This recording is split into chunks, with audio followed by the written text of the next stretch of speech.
Um, Again, before I go over to specifying what programs we have for the second tranche, one quick look at some major reform steps which are in the pipeline. You know, the labor codes related matter is in the parliament. Some reports are also with the standing committee. We are committed to making it better for the workers, and the workers' welfare is top on our agenda. I very will quickly run through some of the points. All this is going to be shared with you in any case, but quickly I will highlight the fact that the minimum wages at the moment is applicable only to 30% of all the workers. We want to make it universal.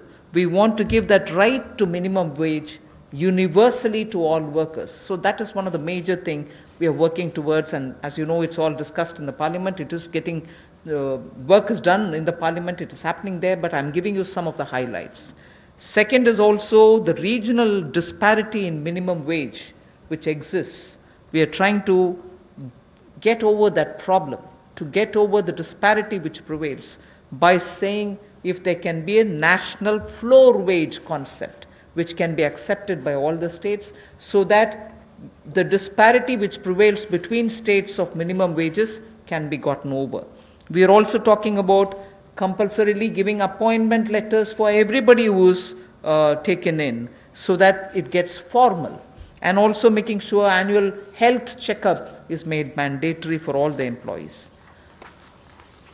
Benefits also for workers in the interstate migration of workers, so that nowadays we come to know that workers don't get recruited through an agency or a group, which are normally the groups which bring in unskilled workers. Now employers are directly taking them on, and therefore for that also, coming from various destinations, we want to have a definition of interstate migrant workers. Again, on migrant workers, this will help in defining them better and reaching out benefits to them better. All this is in the parliament. I'm not saying it as a part of this package, but I'm only giving you a clear picture that we are committed towards improving the lot of the workers and making sure that migrant workers and other workers are treated a lot more with their formal benefits reaching them.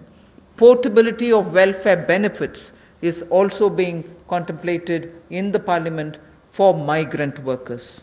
Again, looking at pan-India to all districts, we want to extend the ESIC benefits to all establishments which employ at least 10 people or more, and in some of the notified districts. Looking at also employees, establishment which have less than 10 employees, we want to, at least in a voluntary basis, make sure ESIC can be extended to them on a voluntary basis, because they're very small. We don't want to burden them with anything.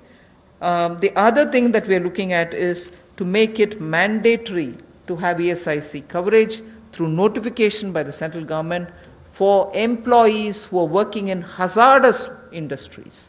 Because even if they are small and they don't get included, through a central notification, we want to make sure ESIC coverage is given to all those who are working in smaller units but which are engaging in hazardous activities. They get the benefit of ESIC coverage. And social security schemes are being extended even to gig workers and platform workers. That is now urban phenomena, and they should get that coverage. So we want to bring gig workers into it. We're also looking at reskilling of retrenched workers. Now in the context of COVID, this was all designed before, but in the context of COVID, we probably will have a situation where a lot of retrenched workers will need to have a reskilling exercise. And again, all occupations should be opened for women with night working rights, and also there making sure safeguards are provided for all of them. Provision also for social security funds for unorganized workers, and gratuity to be given for fixed term employment. So these are some of the things which are our commitment, which is revealed in the labor codes. 44 labor different acts have all been now compressed with extensive discussions and consultation I must appreciate the Ministry of Labour, the Minister, Senior Minister, Gangwarji, together with the Secretary, have engaged with all strata, all stakeholders, all strata of workers, to make sure that their concerns are addressed, and therefore the possibility of having those 44 laws being reduced to 4 codes, highlights I've given you, are waiting in the Parliament. Our commitment lies in having them passed after discussing in all the standing committees. Labour code के माध्यम से हम लोग जहां मजदूरों को लाभ देने जा रहे हैं, अगर आप देखेंगे तो देश में जो न्यूनतम वेतन है वो लगभग 30% वर्कर्स ही उसका लाभ उठा पाते हैं।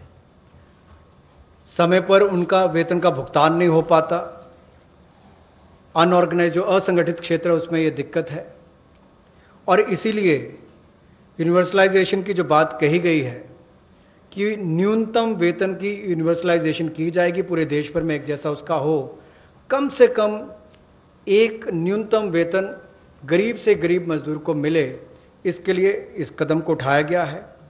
और जो क्षेत्रीय असमानता है, जो रीजनल डिस्पैरिटी है न्यूनतम वेतन में, उसको भी इसके माध्यम से दूर किया जाएगा, वैधानिक रूप इसको दिया जाएगा और नेशनल फ्लोर वेज इसमें इंट्रोड्यूस की जाएगी। यही नहीं, जो इसको तय करने के तरीके हैं मिनिमम वेजेस, उसको और सरलीकरण इसका किया जाएगा ताकि इसमें कंप्लायंस ज़्यादा हो और रुकावटें कम हो।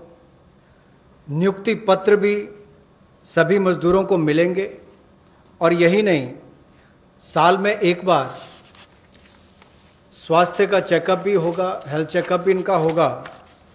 और जो खतरनाक क्षेत्र में काम करने वाले, जहां खतरा रहता है, ऐसे क्षेत्रों में काम करने वाले जिनके काम करते हैं मजदूर, उनके लिए occupational safety and health code भी लाया जाएगा जो उनकी सुरक्षा और स्वास्थ्य का ख्याल रखेंगे। यही नहीं, पोर्टेबिलिटी जो है वेलफेयर बेनिफिट्स की, ये भी सभी प्रवासी मजदूरों को मिलेगी। और ईएसआईसी का लाभ भी, इसका भी पैन इंडिया पूरे देश भर में इसकी कवरेज सभी जिलों में हमारे मजदूरों को मिल पाएगी। चाहे वो एस्टैब्लिशमेंट जो संस्थान है वो 10 से ज़्यादा वाला है या उतने तक का है। और इसके अलावा मैंडेटरी ईएसआईसी कवरेज भी नोटिफिकेशन से माध्यम से सेंट्रल गवर्नमेंट ने सभी एम्प्लॉयज़ को जो ऐसे खतरनाक क्षेत्रों में काम करने वाले उनके लिए होगी। सोशल सिक्योरिटी स्कीम भी गिग वर्कर्स के लिए और प्लेटफॉर्म वर्कर्स के लिए मिलेगी। रीस्किलिंग करनी बहुत ज़रूरी है, क्योंकि जो लोग वापस गए हैं काम करने के लिए, उनको वापस उनको स्किल प्रदान करके वहां पर उनका कैसे लाभ मिल सके, रोजगार मिल सके, इस दिशा में भी काम किए जाएंगे। और सोशल सिक्योरिटी फंड का भी असंगठित क्षेत्र के लिए प्रावधान करने का हम प्रयास करेंगे, प्रोविजन किया जाएगा। और जो महिलाओं के लिए कामकाज के क्षेत्र खुले हैं, उसमें रात्रि के समय अगर काम करना पड़ता है, ड्यूटी करनी पड़ती है, तो उसमें सेफगार्ड्स अलग अलग तरह के लाए जाएंगे।